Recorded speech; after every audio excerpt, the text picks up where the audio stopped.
sprint review 28. What did we do the last 2 weeks? We'll not go through the complete agenda, but what we touch will be HR, moving applications behind OneLogin. One of the metrics of this quarter, increased speed of connecting, and some other stuff. Long-term metrics, yeah, the increase of applications is keeping going up. And this time, no increase of the amount of to-dos. So, so it's not similar actions by adding it and then also connecting it. So in this case, we actually did some additionals that were already on the list.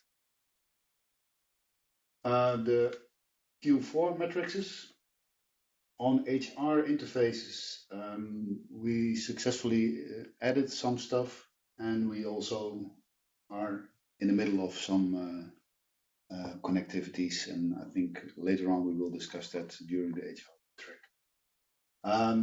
Still, it's a lot to do for the last few months, but many vendors mentioned that we will get more detailed information in the upcoming months, upcoming weeks, especially from Emeritus, because they had some development people added in the team. High value applications, the only one that we added now is the privacy management tool. We should add the Belgium ones, but I think it's best to keep that a bit till we are actually sure that everything is up and running for the HR Belgium.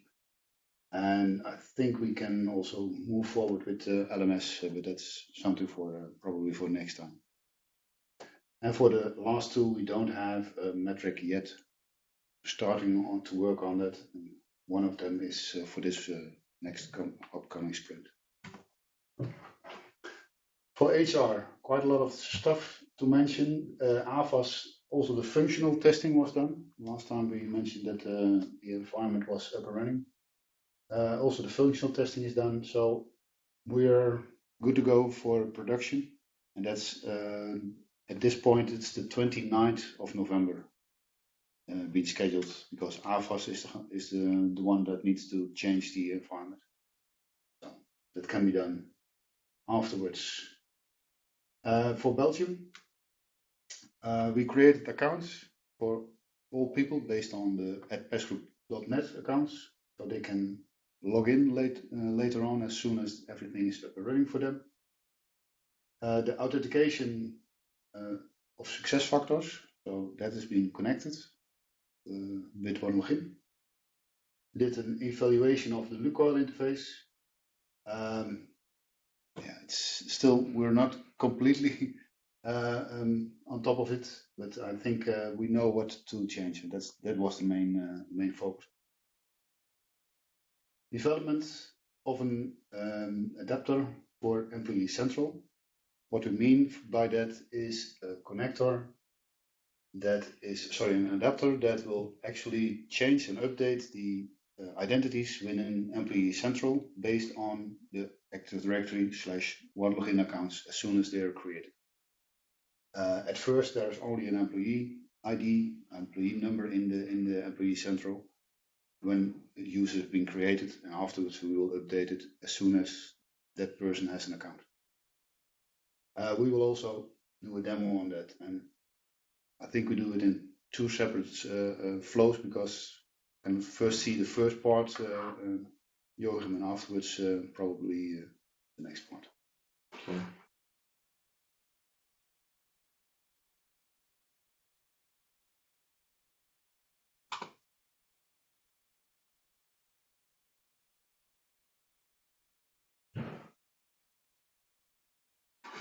Okay. So first we're going to take a look at what Employee Central is providing us. So in here I have a postman to do a quick request, a REST request. So I'm going to execute on it. So basically, this is the list that we get from Employee Central, which will indicate whether they have any employees that don't have a persgroup.net as a username yet. So here we get a list. For example, we see in this case employee ID 101130 is Henk Baart, and his current username is set to his employee ID, and this should be changed to his persgroup ID, for example. So what do we need on our side? On our side, we have, for now, we have a table which will list the employee IDs with the persgroup IDs. Now, it's currently we're doing this manually, but in the future step, this will be populated from the Active Directory automatically. So for now, we can see the mapping inside for Henk Baart. So what we're gonna do now is we're gonna run the batch with the adapter task that we created. And what this task is supposed to do is it will get this list from Employee Central. It will see that Henk doesn't have a persgroup ID yet. So we will get the persgroup ID from this mapping. We will check if the user exists within the persgroup domain by checking one login, if it exists there. If it does, then we're going to update the Employee Central with the new persgroup ID. So for this, I'm going to quickly launch the AWS task. This part is going to take a while because it has to spin up a new cluster, a new container. It's only a couple minutes, but maybe we can switch back to Wim. Maybe a good remark of this is that the task in the future will run automatically. But this is for development reasons, so we don't need to start up this task every time. That's important to know it. Not a manual job. We will switch back after. Okay. What's next? Move application behind one login. We're busy with Raidu currently. As far as I recall, it was a complete new instance for the Belgian, both companies. So the expenditures that's already there, but they wanted to move to one company also from that perspective. But we were using expenditure, and expenditure just changed into Raidu. No, we had multiple Raidu instances, or expenditure instances, and we're moving to one.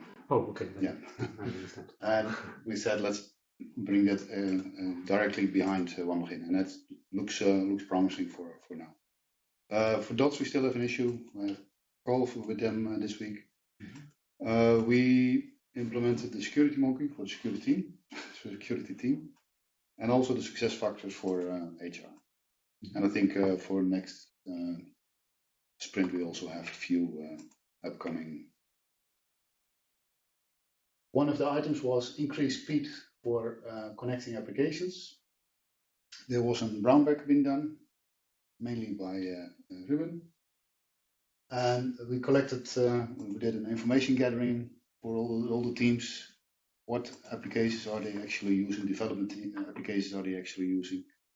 And at this point, the first Jenkins session about Jenkins is being planned.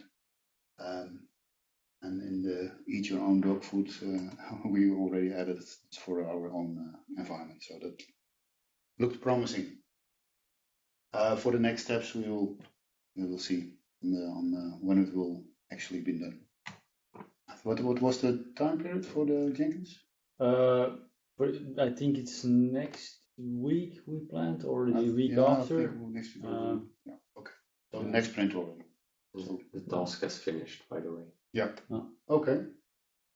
We'll go through this order, and then we'll switch back to. We did some support for the broadcasting company. They are busy with central. It's a pilot, central asset management. It's mainly assets, videos, etc. What they have in their stock, and having multiple systems, and we want to have one system that is just searching through the whole environment. So it's purely a pilot, and we already mentioned some do's and don'ts if this looks promising, because we need to match that with our new identity service. Patching of October has been done, and we had changed the certificates validation from email to DNS. Maybe good to move to you.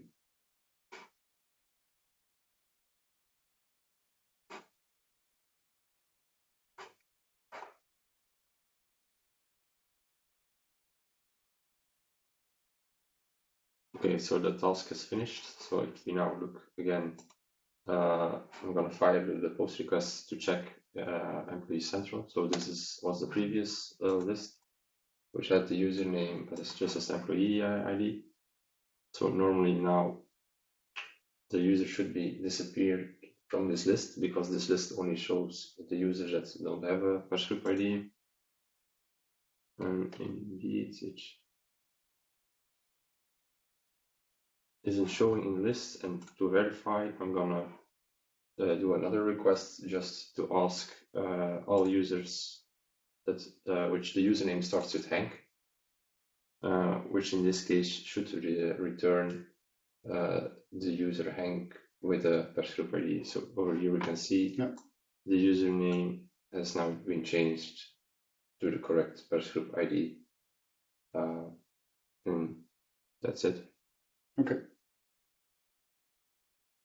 You have questions on it? No, it's okay. Okay, and the main thing is we will probably a huge upload up front, because for the first track, this is mainly for maintaining it as soon as a new employee is coming in. So then we don't have any to do. Okay. What's next for the next sprint? Basically, an addition on the adapter shown by Joachim. That's getting the extract from Active Directory and populated in the table in between. We also had some RAS actions to do, so it will be done. I think the medium risks, that was the next one that we had in our list. Stop local, the domain of Denmark. Only stopping it, probably decommissioning it in the next sprint, the sprint afterwards. For AWS move of the security service, we didn't do anything till now, but we need to figure out what would be the best solution to move forward. So with the least amount of impact, and also probably on actions, because it's limited in the time that we have is limited, and also probably it will shrink on functionality later on. A pilot for ALB behind one login. I think we already had it half up and running, so we do a full pilot in the next sprint. And we have a pending point that's quite a lot of teams are working on reactivating a disabled Active Directory user. So service desk needs to do something, digital nomads, and then also questions, etc. It takes quite a lot of time to activate it again. So we want to have that more commonly automated. Questions? Maybe one remark, we didn't finish one story this sprint also, the LDS phase out. Normally that was the plan, before we noticed that there were some users, additional users, not yet being copied to Active Directory. but we want to be sure we only impacted the upload team, so the upload application. But seems that in DNR they're also using their X accounts. So we need a plan of action to be really sure that if we shut it down, it doesn't cause any problems and that we communicate directly. So it's ready for production, but we are not sure of the list of users. So we do this brainstorm, I think today or this week, but it just deploy and then it should be, normally it should be phased out and we do it with the change also. Everybody is informed that it can be. And these users that weren't copied, was that just something in the script, or these are newly created, or there are some gray zones in the DNR setup. Oh, great. Gray areas. But I've done now a real-time check which users are still accessing LDS. Okay. And I found 15 users that were not in Active Directory, so they are now created. There's not a lot of users, but we have to check with the DNR team to be sure that these were newly created. These users? No, they're users that we didn't. Probably they don't use the upload or other things often, and that's why they.